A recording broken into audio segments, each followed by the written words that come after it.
Proclamation of July regulation বিষয়টা কি?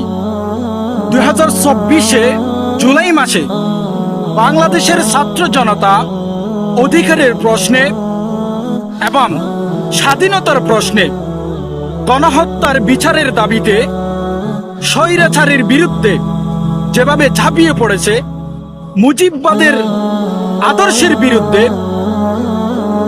ফ্যাসিবাদের আঁতুড়ঘর ৭২-এর সংবিধানেরকে চ্যালেঞ্জ করে যে ছাত্র জনতা রাস্তায় নেমেছিল, সেটার আনুষ্ঠানিক স্বীকৃতি, দলিল, নথিপত্র, ঘোষণাপত্র হল প্রোক্লামেশন অব জুলাই রেগুলেশন, যেটি অগাস্ট মাসে শেষ করা দরকার ছিল। যে কাজটি দেরিতে হলেও সেই কাজকে আমরা আন্তরিক স্বাগতম জানাই।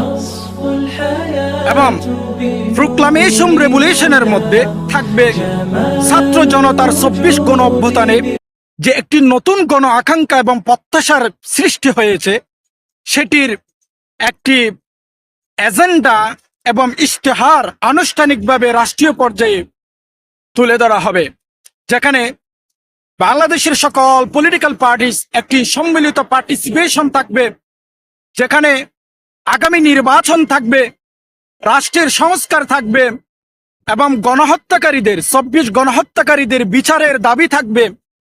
একটি আগামী রাষ্ট্রের, বিদ্যমান রাষ্ট্রের সকল আইন কানুন সংবিধানকে চ্যালেঞ্জ করে একটি নতুন রাষ্ট্র ব্যবস্থা, একটি নতুন আইনের ব্যবস্থা এবং মানবাধিকারকে সমুন্নত করার একটি নতুন ইশতেহার ঘোষণা করা হবে প্রোক্লামেশন অব জুলাই রেগুলেশনে।